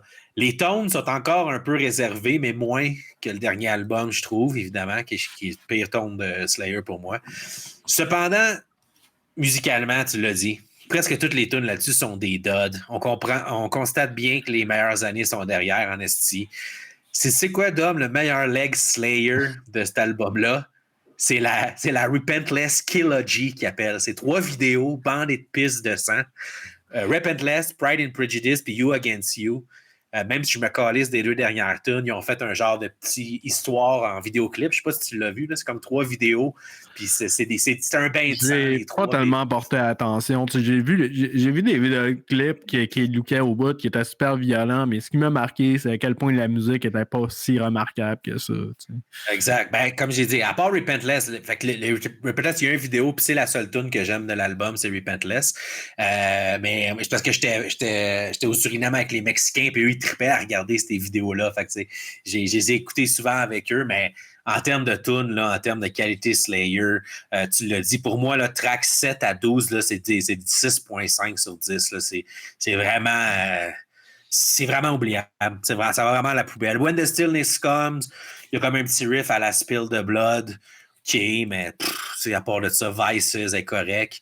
Repentless, c'est vraiment la seule tune que je réécouterais, que je réécoute de cet album-là. Sur ça, pour moi, c'est mon bottom of the barrel. Pour moi, c'est 13 sur 13. C'est le pire album de Slayer pour moi. J'ai vraiment aucun fun à écouter ça. All right. Bon, ben, tu sais, c'est où qu'on calisse ça dans ce top-là? Si je regarde mes notes, écoute, pour moi, c'est pas très dur de mettre ça en 11e position. T'sais.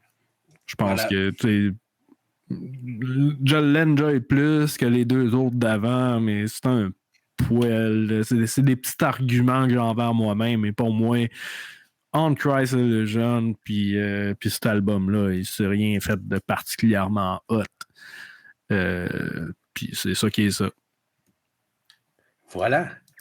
Ce qui nous amène à notre entrée bonus avec Kerry King, From Hell I Rise, en 2024.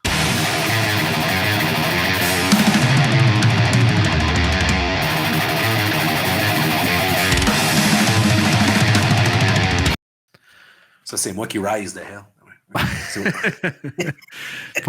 from Bolivie, Phil Rice. C'est à moi en plus à partir de cette balle-là. C'est comique parce que quand on s'est parlé avant de faire le show, je t'ai même demandé on avait confirmé le nombre d'albums, puis tu m'avais dit, 13. Je dis, comment ça, 13? Je dis, on fait Kerry King. Et ça, c'est vrai. J'avais oublié qu'on voulait inclure l'album de Kerry King. Sais-tu quoi? Why not, Chris? Kerry King. Puis c'est un album de pratiquement Slayer. C'est deux. Voilà, puis... Comme je viens de nommer Repentless en 13e, mais vous sauriez que ça ne sera pas mon dernier. Sur ce, Kerry King, les tones sont pas mal meilleurs pour moi que les 2 derniers albums. Finalement, ils sont revenus à de quoi qui a du edge. Il y a une coupe de riff le fun là-dessus, mais il y a beaucoup de cringe aussi. Puis pour moi, c'est à cause que tu n'as pas Araya. Tu as tellement mentionné Araya, puis je suis bien d'accord avec toi. Araya, c'est un de mes frontmen préférés dans le métal.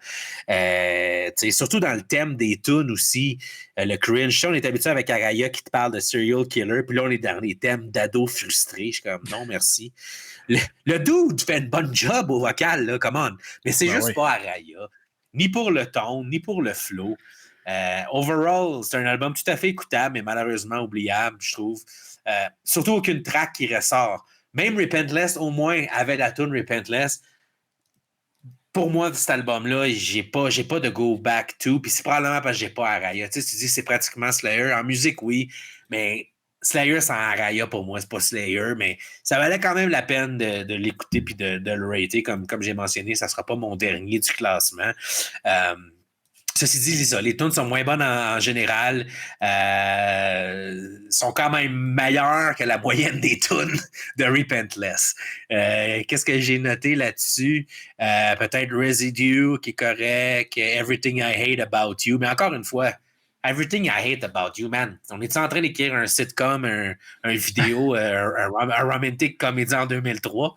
10 Things I Hate About You, what the fuck? C'est comme, qu'est-ce qu'on a à part ça? C'est kind of punk. En tout cas, Two Fists. Mais c'est très punk. Ouais, non, mais je finis là-dessus. Toxic, Two Fists, Rage, Shrapnel. Ouais, c'est punk, mais c'est pas Slayer. Si tu parles moins de je veux voir Satan, je veux voir des tueurs en série. Bref, tu sais, Kerry King, ça a mal parti avec la célèbre pochette AI qui a pogné tout le monde comme du sable dans leurs caleçons, incluant nous autres, probablement. Ça partait mal. Mais je respecte quand même Kerry King. Il veut continuer à faire la musique. Why not? Tu sais, des fois, il y a une couple de membres qui décident d'arrêter. Mais eux, ils peuvent continuer. Puis il a sa propre marque. Puis c'est officiellement disqué sur Kerry King. Why not, Kerry? Continue à tourner. Puis si jamais tu joues des tunes de Slayer, je viendrai faire un tour, Chris. Voilà. Excellent. Écoute, je voulais le mettre. Je suis kind of un défenseur de cet album-là. Tu sais. Cool. Parce que tout le monde autour de moi, genre, semble être vraiment pas down avec ce projet-là. Puis je te garantis une chose, que si on changeait le nom de Kerry King pour Slayer officiellement, ça passerait mieux. En partant.